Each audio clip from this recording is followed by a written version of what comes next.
Happy thoughts. सर्वप्रथम तेजगुरु सरस्वतींना अनंत कोटी वंदन नमन.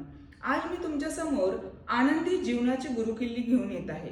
तर ही आनंदी जीवनाची गुरुकिल्ली काय आहे, तर ही स्टेप वाईज मी तुम्हाला रोज सांगणार आहे.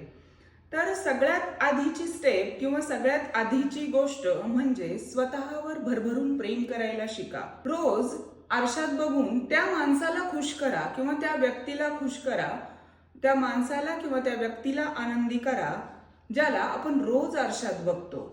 ती व्यक्ती खुश राहिली की आपोआपच त्याच्या आजूबाजूचं सर्कल, समोरची व्यक्ती, त्याची फॅमिली सगळे खुश राहू शकतात. तर ह्या व्यक्तीला खुश ठेवणं म्हणजे काय करणं, नेमकं काय करणं, तुमचा प्रश्न असा असेल आणि मला नक्कीच तुमच्या प्रश्नांना उत्तर द्यायला आवडेल.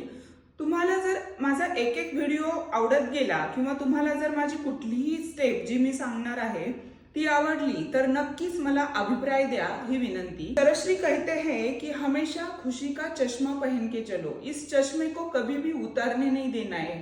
ये चष्मा हमेशा हमारे साथ रखना है.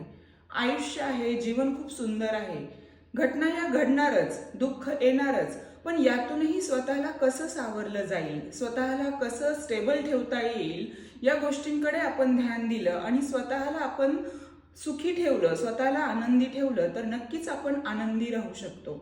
जीवन गाणे गातच राहावे, जीवन गाणे गातच राहावे, झाले गेले विसरून जावे, पुढे पुढे चालावे, जीवन गाणे गातच राहावे. आपला आनंद हा आपल्या पैशावर किंवा आपल्या पद प्रतिष्ठेवर असा अवलंबून नसतो, तर तो आपल्या विचारावर आणि आपल्या स्वभावावर अवलंबून असतो. आपण जर आपले विचार आणि स्वभाव हे प्रामाणिक ठेवले तर नक्कीच आपण आनंदी राहू शकतो, खुश राहू शकतो. धन्यवाद. Happy thoughts.